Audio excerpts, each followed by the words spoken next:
ولا یرید بکم العسر، اللہ تعالیٰ تمہارے ساتھ آسانی کا ارادہ فرماتا ہے،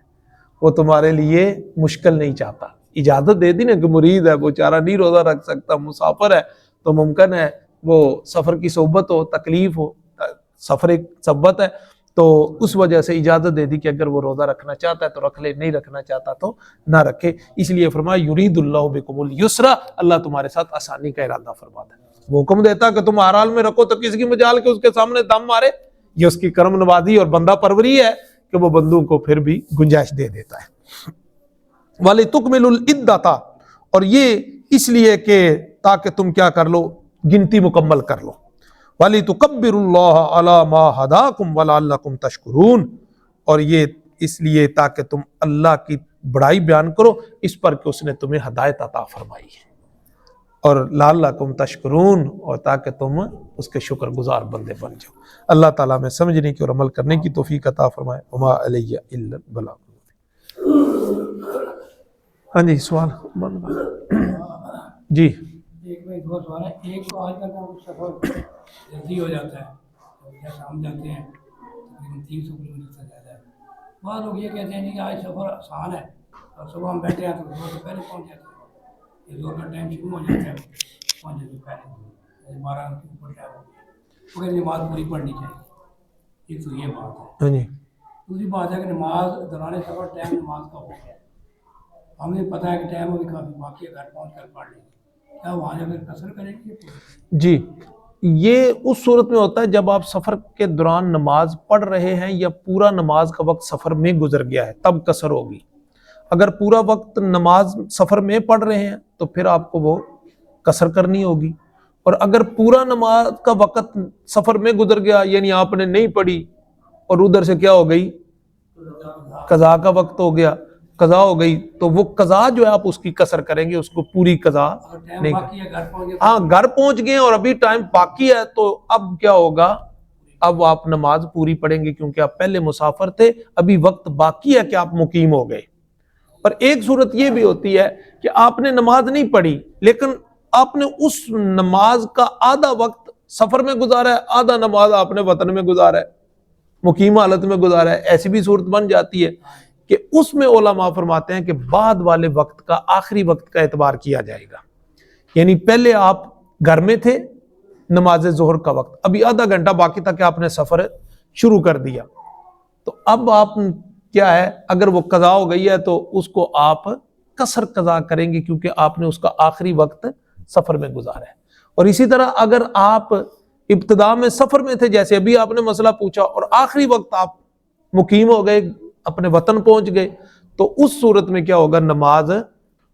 قضا کریں گے تو پوری پڑھیں گے، اگر ادا بھی کریں گے تو پوری پڑھیں گے۔ اسی طرح پہلی صورت میں بھی اگر ادا کریں گے تو وہ قصر ہی ادا کی جائے گی اگر آپ نے پہلے پڑھی نہیں ہے۔ اگر ایک شخص ابھی وطن میں ہی ہے اور سفر کرنے سے شروع کرنے سے پہلے ہی وہ نماز ادا کر لیتا ہے تو ابھی تو وہ گھر میں ہے، لہذا وہ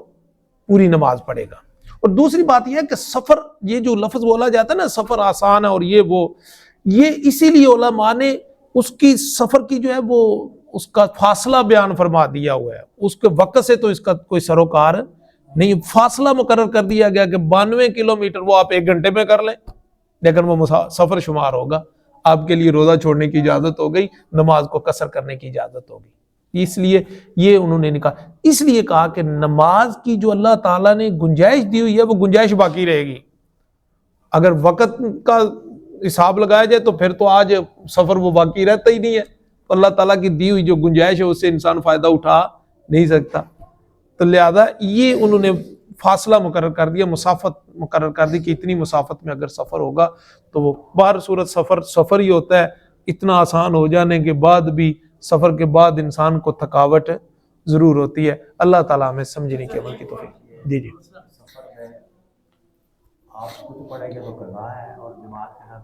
جی ہاں، اگر آپ وہاں پر جماعت کے ساتھ ادا کر رہے ہیں تو پھر آپ نے پوری پڑھنی ہوگی، پھر پوری پڑھنے میں کوئی حرج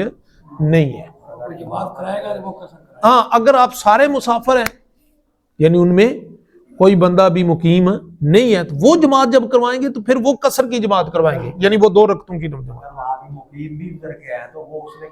وہ اگر مسافر امام کے پیچھے پڑھیں گے تو وہ پڑھیں گے اپنی پوری، لیکن 2 رکعتیں پڑھنے کے بعد امام سلام پھیر دے گا، وہ کھڑے ہو جائیں گے اور اپنی بقیہ نماز پڑھیں گے جی پوری اپنی 4 رکعتیں مکمل کریں۔ اگر جو 92 کلومیٹر ایک فاصلہ ہے، ہمارا جو ارادہ ہے وہ 92 کلومیٹر زیادہ پہ ہے، مثلا 200 کلومیٹر ہم نے طے کرنا ہے، لیکن اس 92 کلومیٹر کے سفر کے دوران یعنی کہ جو نماز آتی ہے، مثلا ہم نے ظہر کی نماز کا ٹائم یہاں سے ختم ہو رہا تھا اور سفر ہمارا شروع ہو گیا، عصر کا ٹائم شروع ہو گیا، اب 92 کلومیٹر جب تک کور ہوں گے اتنی دیر تک تو ہمارا مغرب کا ٹائم شروع ہو جائے گا 92 کلومیٹر بعد، تو ابھی درمیان میں جو ٹائم آ رہا ہے عصر کی نماز جو ہے ہماری ہے سفر میں ہی، لیکن ابھی ہم نے ڈسٹینس کور نہیں کیا، تو اس کا کیا حکم ہوگا؟ دیکھ لیں یہ جو 92 کلومیٹر بتایا گیا نا، یہ منیمم بتایا گیا، یعنی اس سے کم اگر فاصلہ ہوگا نا تو پھر سفر شمار نہیں ہوگا، اس سے زیادہ جو ہے وہ سفر وہ مسافت شمار ہوگی جو شرعی سفر بنتا ہے۔ شرعی سفر 92 کلومیٹر سے زیادہ کا ہوگا، کم کا نہیں ہوگا، سمجھ رہے ہیں؟ یہ 92 کلومیٹر جو ہے یہ منیمم بتائی گئی ہے مقدار، یعنی کہ اگر ہم یہاں سے اسلام آباد جا رہے ہیں ہاں تو وہ پھر ہم درمیان میں اگر عصر کی نماز فوراً ہی آ جاتی ہے تو وہ پھر ہم پوری پڑھیں گے؟ جی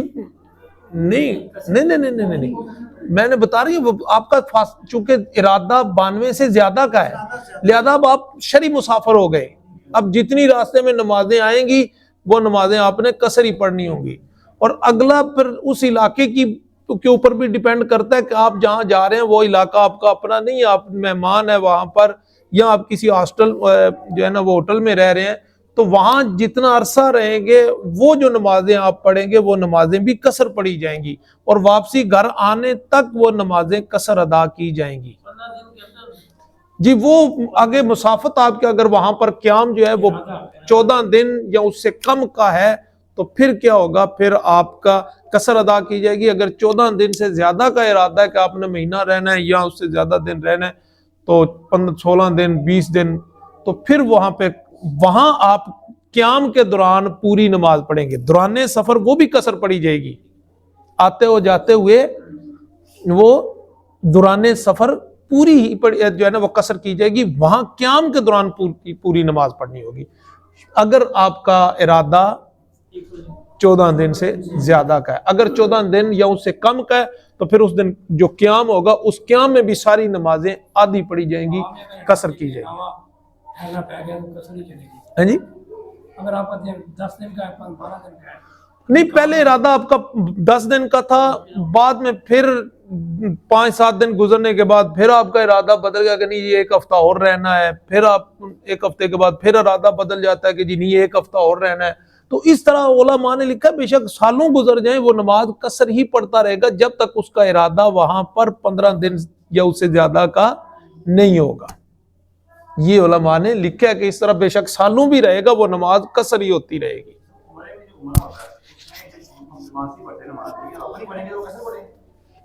جی ظاہری بات ہے جی پوری پڑھیں گے۔